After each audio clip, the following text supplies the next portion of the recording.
Makumbag gamitan ko bendisyonan mo, ipatataimi, kafurubinan, yaw yung magayaya at kami, yaw ipawalan na pataratayami, kami po'y tunay na nagpapasalamat sa inyo, sa inyong kadakilaan, sa kadakilaan ng inyong pagmamahal, ng inyong katapatan. At kami po ay tunay na nagpapasalamat na kayo po nagdala sa amin dito.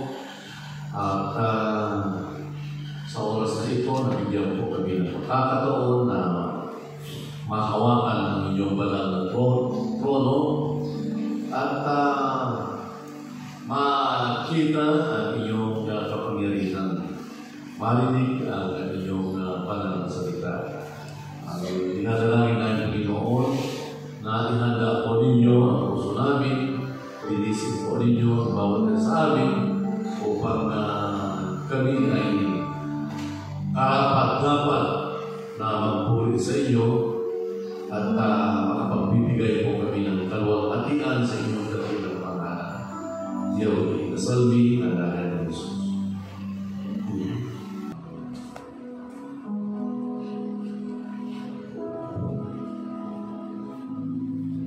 Mag-ibig ay nala ng Psalm 98 verse 4 hanggang 6. Kunaw ipalapatan na. Makansyon ka mo nga si kapagayaya kay Yahu, si kamungami nga pinanato. Ikansyon mo sa ipagayarayaw mo, si kapagayaya nga magkuli ka mo. Ikansyon mo kay Yahu, ipagayarayaw mo sa ito kano taarpa di makasta ng sunata. Itrumpeta anak Mariokira ay eno pagunyan. Si kapagayaya ang kulega mo kay Yahu na pagunyan. Maraming. Ang tangali mawala nila. Kaya nilang gagituan ni nga anniversary lang, 15 to 19, gamisin mo to revival night, kada gabiyo. So, sa Sabado, iga-ifan na gamisin mo, mamaya po na 5:30, sindi pag-ai, kaya ng mensahe, iga-itiket pa ng prep team, umaga at ang gabi, iga-activities kang ang kinong mga nataligo, yung na ipa-celebrar na ito anniversary lang. Diyos na umanit ang pamarayan.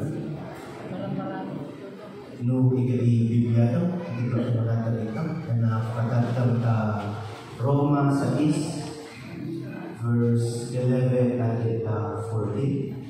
Romans 6, verse 11 to 14. Ano pagina? Yan ito ikwenta ko kapato na kayo kang mga na may yatong kakatagalulyan. Ngayon matulay kang mo may yatong pagkagagay ng Diyos na po kayo Kristo Jesus. Yan ito ariyan mga itulo tumamagray kakatagalulyan at pag-ino mamatay. Tapi ito ariyan na matutulan inegagangay ka kakaganda ng pag-ino. Ariyan mga itulo tumatagaluli maski ang nilaman na parte ng pag-ino may nafulaman ng marakay ka kakaganda. Makimoray ka mula lang ng Diyos na napaginolay ka muna. Ialawag mo sa aking interong kapag-ino na may yusan ang matulong nila kakaganda. Ari kami pangko kapamagurayan na kamu pagalaman ng katagulyan, kaali ka mo magtuloy ang pakawayan ko, no ali ang pagalaman ng Diyos. Nakasalita. Ako magbalot tao, yami managin lang di, maging natubo mo, ikindo ako to, pakaiman na kami, nakakakuman na kami, na pinagkakit ko na yami managin mo, na ilasal ko irol na kami, Espiritu Santo, na pinagkakautin mo. Yung dasal mo, ang ngalan ng Jesus. Ayan, ako ito. Tuli ka nagpasal ulit wag yan, ikihingesin mo to student orientation ni. So, namin bago to estudyante mo, namin first year, atin dana natin, na fourth year, igay-radan. Ay, in-explain kami nila, no ano ni ba, i-polisiya nila, pati regulasyon na eskwela. To oras, tuneta, tayo na yung institusyon ni, pagtandod na eskwela, ikaw na rin patakaran, tumawag na tulang. Tawag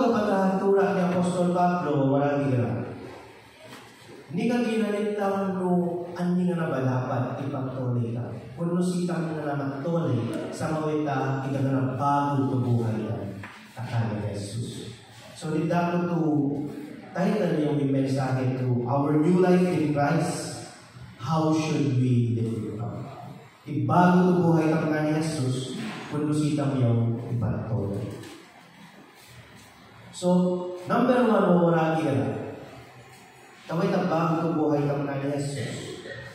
We must consider ourselves dead to sin. Ikwenta kang tunatay na itang kategorya. Tawag ka, verse 11, kami ni Apostol Pablo, you must consider yourselves dead to sin. Nung kinagitang to dead to sin, o marami yan.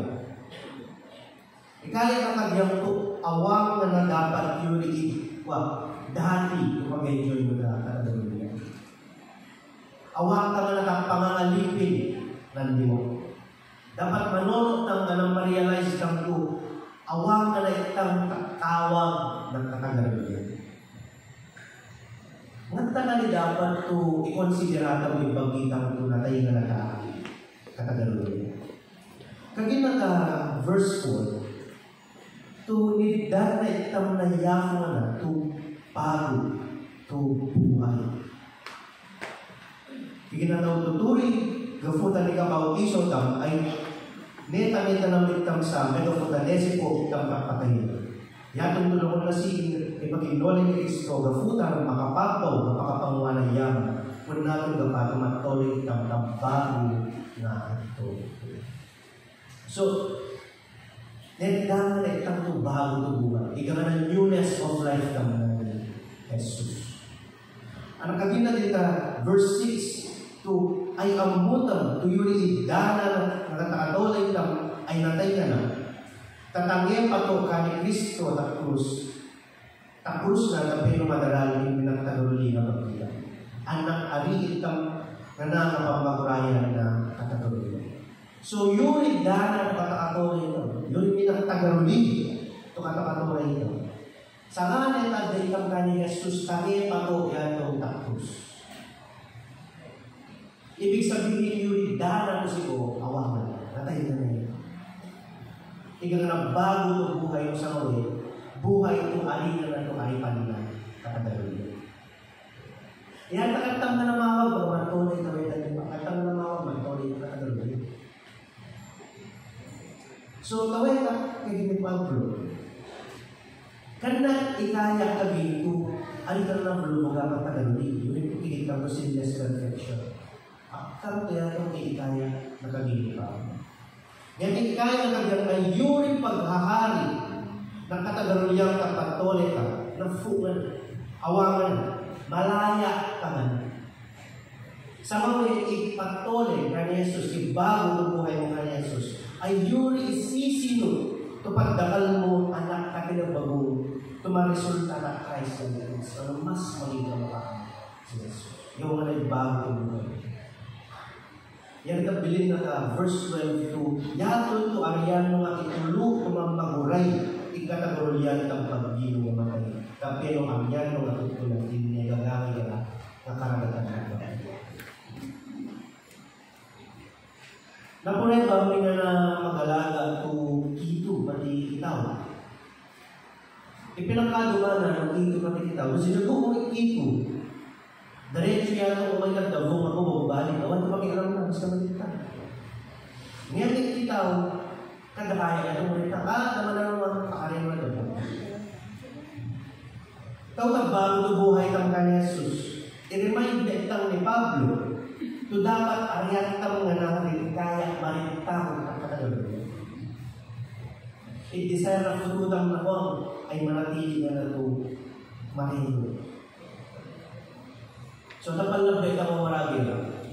At sisikat na lang ay pagbilang.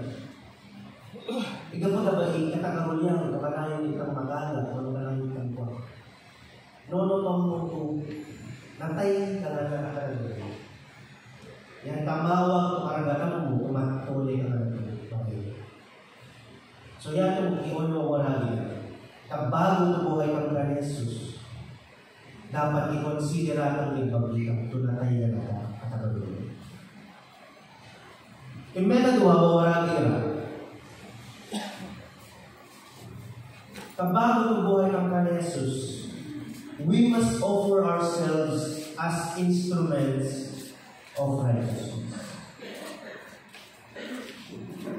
Iyalawak tam, ipagkitang gameyo sa atang matanong kirahan na dati. The verse 13, yung iigib na. Do not offer any part of yourself to sin as an instrument of wickedness, but rather offer yourselves to God as those who have been brought from death to life. Offer every part of yourself to Him as an instrument of righteousness. Ikala ni Paul to sintang gapa, to nagtrabaho buhay kang Kanya Jesus. Magpeyo sa naitang niya. Kagin na tawag to offer, magimoray, iyetriga, offer, walang present. Nung ginaginagamot na, ibig sabihin, sadyang mo piliyang tumaging instrumento ka. Magpeyo sa ka para kaglorya na iya. May kapatutto lang mga naman ni Mekon na ito. So, kikinataw, intero bagyo, buong paktole, iyan ligaw kay Yahweh. So, idedikatang ibuong paktole ng kada agaw pilyan ng tutulang ikuray na Yahweh at di ang mereflect ka na niya kabuhay. At di ito mereflect ka ni Diyos kapaktole. So, ilapo tang, ikabright tang, limatang, takitang, talento tang, ngamin niya itong ngamin buong parte ng buhay mayo sa kapaserbi at mayo sa kapangyawa at gloria. So, matabamawa, kumagpeyo sa itang tayafu. Katabawang iyentri ka na may buong buhay tayafu. Kagita ng verse 16, Taamuno ng magba, tuloy-tuloy no, aripan na ka muna, tanakwan, yan ipakimora yan. Nung katagaron yan, ipakimora yan nung matumpal na magkakatan.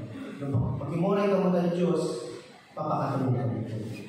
Kagini po, tulong patuloy ka pa rin garay makimora tapagin, o na ikaya ng pagin, kaya sinful desires na. Ibig sabihin, alipin na ka pa rin na katagaron mo. Kamu paganapalya, awang paga-newness of life nimo. Kamu paganagalibago, awang paga-Espiritu Santo na nimo tumanalibago na patuloy. Kamu paganalaganala si Jesus. No, patuloy ka pa rin. Makimori ka, ikaya ka. Yung kanina Apostol Pablo na verse 17, magbalabalo si Paul kay Yahweh. But thanks be to God, kini Apostol Pablo, magbalabalo ay Yahweh, tayo ka Christians sa katarong. Kasi muri, alipin na din ay katarong niya. Ngayon, ikiniwanan na pafutu irang namurug, anang nabubay, ang neto dungira, ito Ebanghelyo.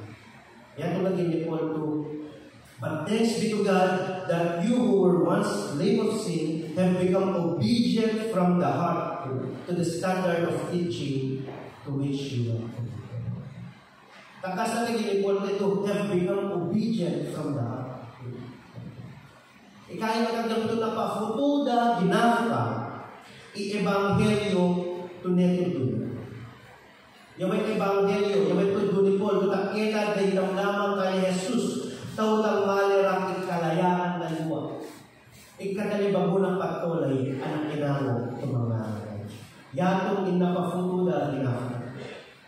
Yan, na may kafutaw, nguri, alipan na yun ang luwa, sa ngawi, slaves ka righteousness. Huyagan na na makapatulay, tumatulog na magpayo sa tayafu. So, yung i-requirement na. Nung ikaya mo maging instrumento na Yahweh, magpayo sa tayafu. We need to have the same belief, commitment, and obedience. Pag-gospel. So, kasi taon-taon pa lang magbalik ito kung Kristo. Ito kung kunalawa. So true Christians will never live as slaves to sin, for God has transformed their hearts at conversion so that they will now grow in love of righteousness and live according to God's will. Ikuro to Christian mawaragi nila, kanda nga magtulay ito araman ng liwa.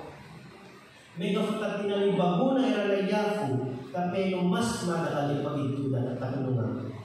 Anawiyan ang namatulay. Tako nila yafu. Yan itong ikigilan ng verse 22. Ngayon sa mo yung pinalubangan na kamungan ng Diyos na katagalulian, anang pinagbalin na kamu tumaservisa. Ibunga natin sa mo ay masanto at tulay na matupal ka inamo na di para. So ibunga na bago buhay ang kani Kristo ay ipagagawa ka ganug ira tumatupal ka holiness and sanctification and end its in eternal life. Men of kaketa dito. So, ariga, instrumento na yan, ariga magkayo sa kanya. Ipinakagol ng mawala niya ay tumaging holy in character and righteous in character. Igiging masanto kung katakatol na matulog kung makalawa. So, yung mawala niya, kapal ng pekam, igafutang na mo, igafutang. Igual lang ay maging holy in character and righteous in character. So yung mensahe mo waragin, bago buhay ka na Jesus. Anak ko lusitang yung ipatol, ikaw luwa waragin nila. Nono patang ko natin nila ito, nakadalong nila. Alam niya na doon, mawag ko, iyan ka, ibuong buhay, tumayo sa matulog na daan. So magkasalita. Ako magbalo ka, maglalubogin mo, nasal ko to benediction ng mga ka. Matulog ka tayo tayo. Yung dasal ni tamagan ni Jesus. Amen.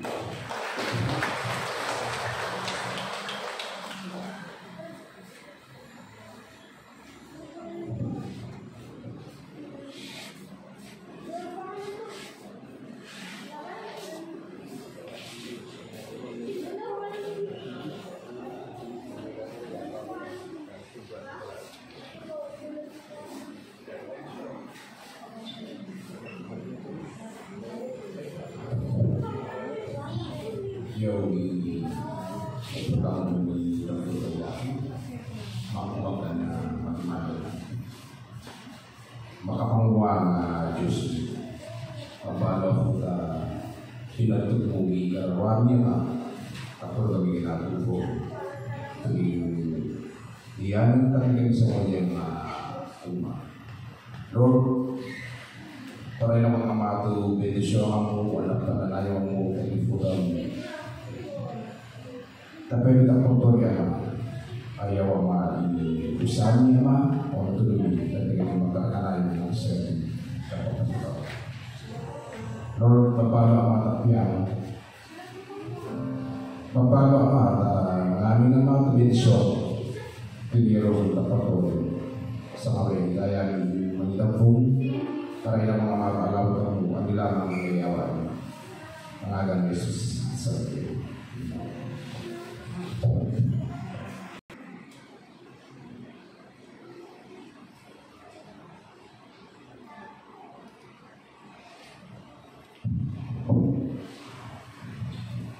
Tanto ito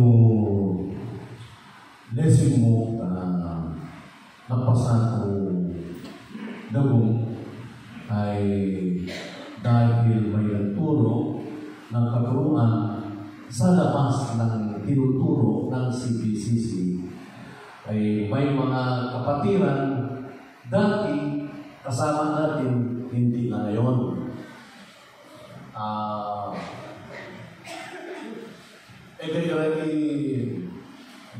Pinormalan ng grupo, meron na silang sariling grupo. Ngayon, ang paniwala nila na hindi paniwala ng CPCC, hindi paniwala ng niyayakap ng CPCC, na paniniwala na lagi natin na pinagkikinggan sa revival yung tinatawag po natin statement of faith. Ang paniwala natin, ang isang tao ay maligtas lamang sa pamamagitan ng Ebanghelyo. Yun ang paniniwala natin. Itong paniwala nila, hindi ka pa ipinanganak, ligtas ka na. Yan ang paniwala nila. Hindi ka pa daw ipinanganak, ligtas ka na. Kayo, naniniwala ba kayo na hindi pa kayo pinanganak, ligtas na kayo?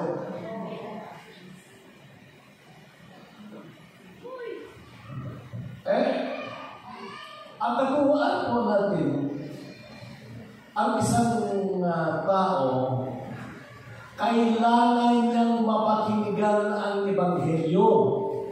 Dahil ang tanging Ebanghelyo ang makapagliligtas sa kanya at makapagbabago sa kanyang buhay. Ayon sa sinabi ng Apostol Pablo sa Roma 1, he says, "For I am not ashamed of the gospel of Christ, for it is the power of God unto the salvation for those who believe."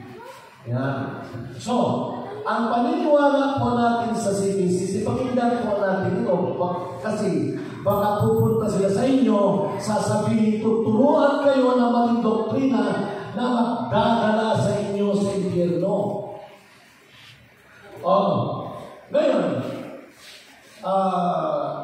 dahil pinili ka na daw, ligtas ka na. Pagkaligtas ka na, hindi na kailangan itong humingi ng kapatawaran. Dahil pinili ka na. O kumipong sa buhay na.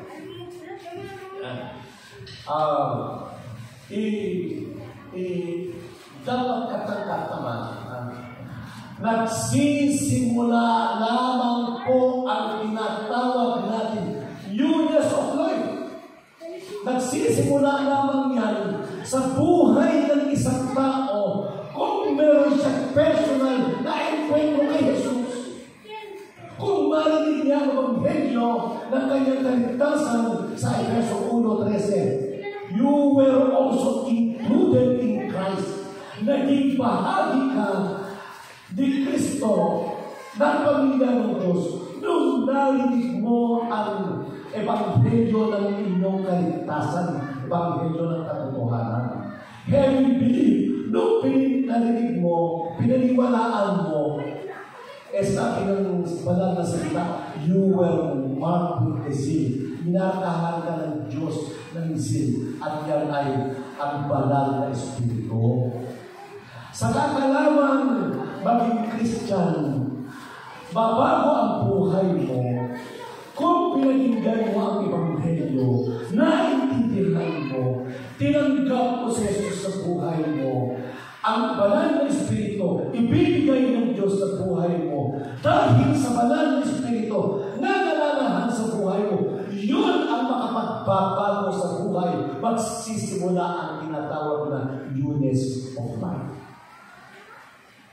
Sila, hindi ka pa pinanganak, Christian ka na, born again ka na daw, hindi ka pa pinanganak. Bakit si Nicodemo? Nung nagkita silang dalawa ni Jesus, ako si Nicodemo rin. Ang sabi ni Jesus sa kanya, Nicodemus, you must be born again.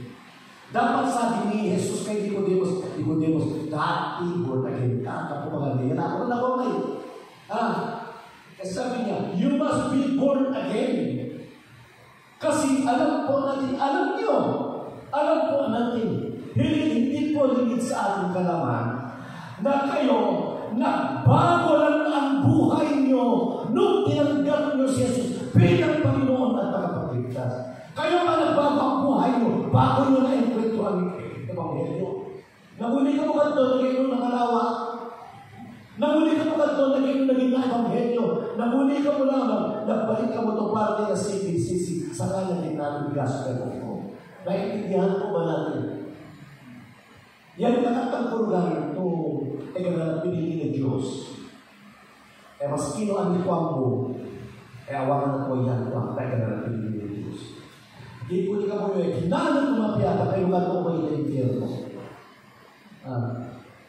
Kano nga pero po, tatudo ko ng kapagtata impyerno. Itatanong ko sa inyo, noon pa wala pa ng Panginoon.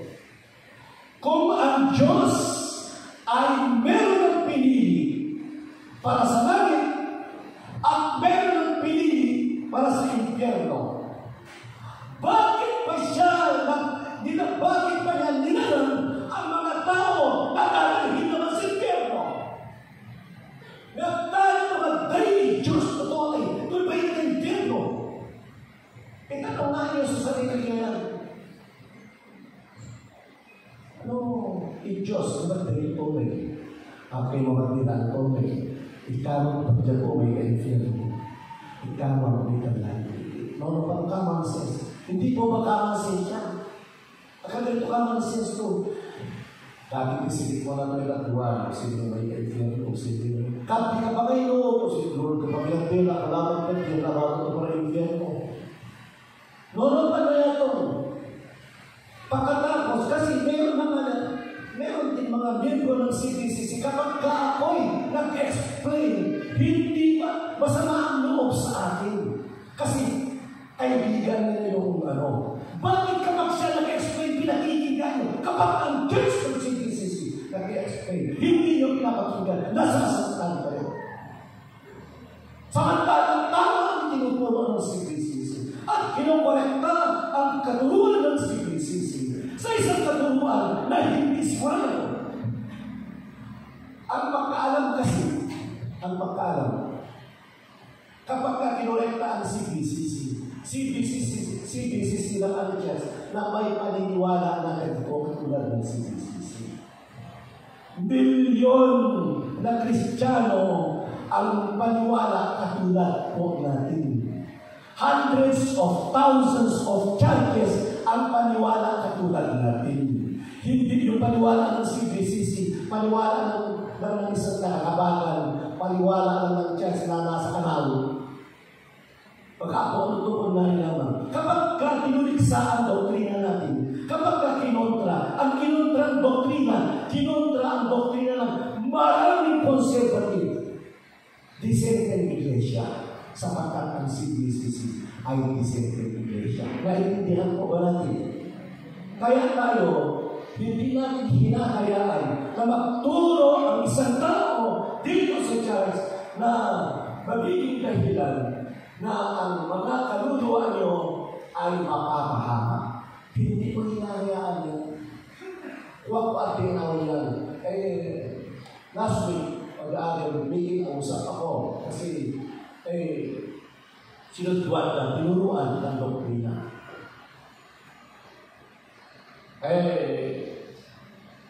Nagbida kami at least nagkikoma. Kasi pinupuntahan ito ang mga miyembro. Inaakay dahil daw ang salvation ng CDCC hindi tama. Ang salvation daw nila ang tama. No, may balay mo yan ang ilinda. Huwag yung pakinggan, sinabi ko sa inyo. At least hindi ako nagkulang sa inyo, nagbigay ng babala. Kaya daw, umalis yung iba, naghahanap daw ng tamang salvation. Tignan mo nga katabi mo kung mali ang salvation yan.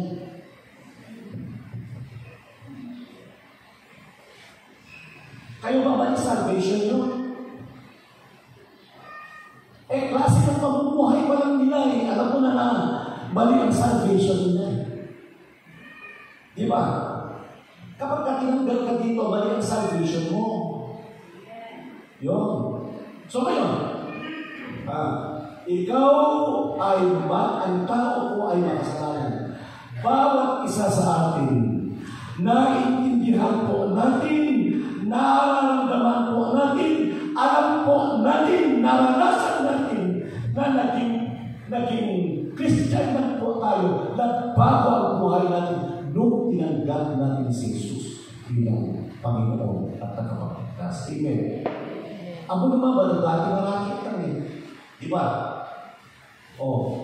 Kaya ako din, ganun din. Dati marakit.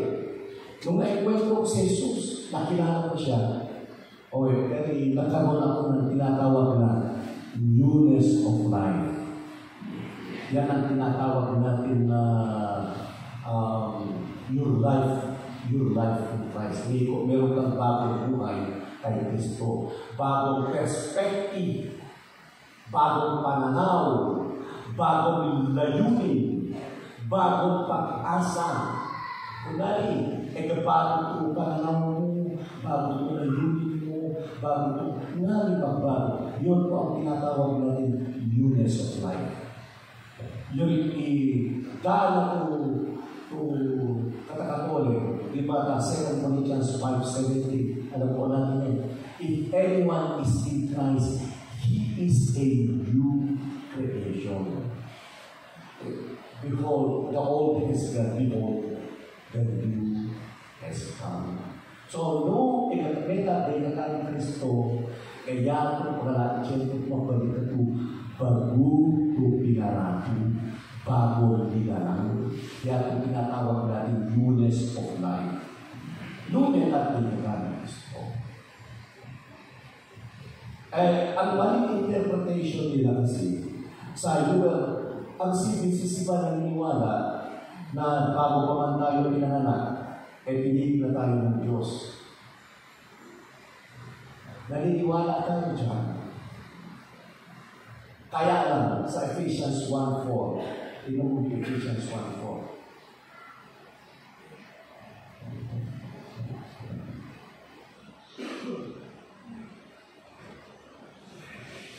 Ayan. Just as He chose us in Him before the foundation of the world. Nag-iap na parang ito. So, He chose us in Him before the foundation of the world. That we should be holy and without blame before Him. The newness of life. Yan. Ang itinatago nila, pinili tayo bago pa man nila lang in-establish in the law. Bago pa man.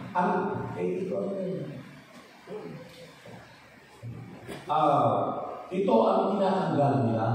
Ito. Yan.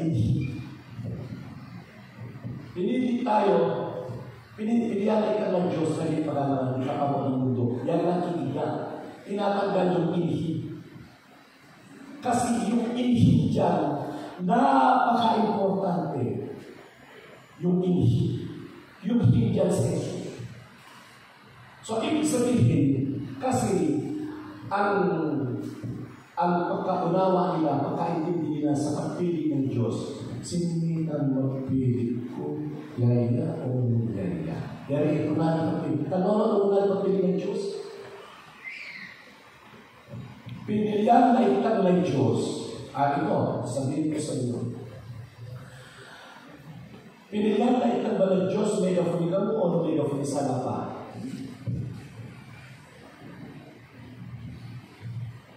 When we choose Him for salvation because of who we are or because of who God is.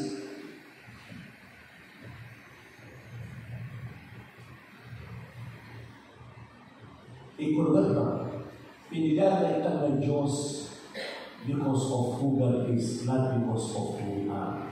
Kasi, ilang ko si Irene may makasayo. Si Grace pwede pinakabili. Pinakabili si Brother Boyer. Pinakabili. Kunwari, makas na si Boyer. Tayo, pagka ang basihan ng pagpili ng Diyos, base sa atin, walang pipiliin sa atin sapagkat lahat tayo makasalanan. Tingnan ng Diyos, pinakahuli, awan, bakas ka nila. Kasi kung galing makasalanan, ako din makasalanan. So, ang basihan ng pagpili ng Diyos, hindi sa atin. Ang basihan niya is sa kanya lamang. Okay. So, meron. Diyan, pinili ka lang Hindi dahil kung anong nasa iyo, pinili ka lang dahil kay Kristo. Nakumpalin mo? Dahil nagkaroon ka ng kaugnayan kay Kristo. Yung relasyon mo kay Kristo, yan ang dahilan kung bakit ka pinili. Ano ka? Mga lawas mo yun. Kasi mo Jesus mo yan, Teka, Pastor, bakit pinili ka dahil sa kaugnayan mo kay Kristo, naniniwala ka kasi na si Kristo ay namatay sa krus. Si Jesus wala pa naman hindi pa naman namatay si Jesus. Lagi na in-establish si Luka in the book. Hindi, ilatang ni Revelation 13:8. Isama ka natin Bible study dito. Pero kasi nakakatakot ito. Biglang isang araw, sa linggo wala kayo, sumama kayo doon sa punto. Di kawawa naman kayo. Ayan. And all who dwell on the earth will worship Him, whose names have not been written in the book of life of the Lamb, is slain from the foundation of the world. Kailan namatay si Jesus? Lagi na napagay ng mundo, nakaingan si Jesus. Naintindihan pa natin. Pero, maliwan. Lagi na book of life na Carmel na napatay. Lagi na naparong ng mundo. Bago napili ka, lagi na naparong ng mundo. Nakay din si Jesus. Lagi na naparong ng mundo. Ano yun? Pasovereignty ng Diyos. God is omniscient, omnipotent, omnipresent. Dati ako ng Diyos sa future. Kaya, panono ng Diyos, yan akan panono ng tunay. Naintindihan ko ba natin yan? O yung nakikita lang natin, yun kasi limited, yun kalaman natin. Si Diyos, it is not confined with space, time, and matter. Kaya idikta na. So, naintindihan natin. Naniniwala tayo na pinili tayo before the foundation of the world. Pero ang pagpili sa atin dahil sa connection natin kay Jesus. Amen? Kung sabihin, pinili ka o from where, iwan mo. Tagal na pinili. So ngayon, pinili tayo. Nung pinili tayo sa Acts 13, Acts 13:40, lalo yung pinili ng Diyos. Tingnan mo Acts 13, ito pamunod sa ito. Okay. And as many as have been appointed to eternal life. Anong ibig sabihin na appointed? Natundo? Appointed to. So meron nang na-appoint to eternal life. Kami na-appoint. Lagi ang mga na di ka pa ng mundo. Anong nangyari? Believe.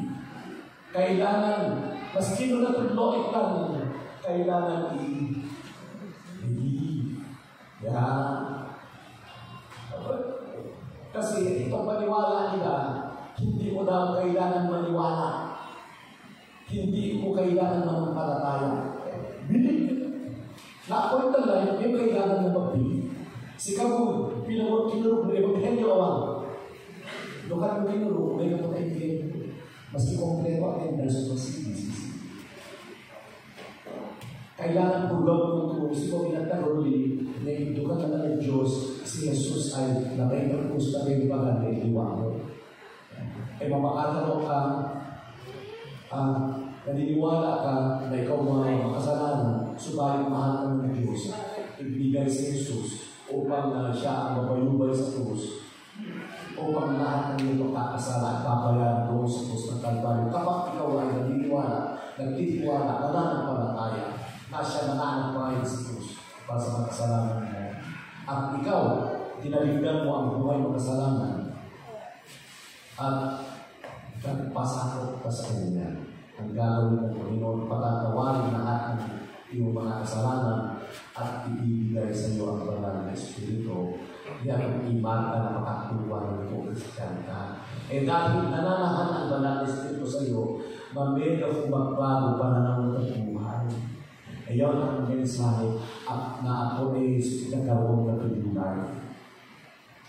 O dahil ka mag-conclude, dahil takat na tayo ang pagiging nagnatamit ang mga newness of life. Yun na tayo tatahan ko kapatid. Paggabi ko pinanood namin yung buhay ni George Muller. Si George Muller ay isang makasalanan. Hindi basta makasalanan, talagang tunay na makasalanan. Grabe yung makasalanan si George Muller. Si George Muller, ikinulong nga kasi makasalanan niya. Ngayon, bright guy yan. Saka ikinulong, kaibigan niya,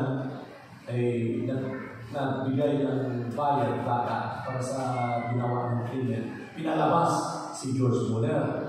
Ngayon, minsan, may nag-invite sa kanya ng prayer meeting. Galagalaw ka na, prayer meeting. Kakumabot na po natin, that is not my thing. Katuwa ko. Never naman.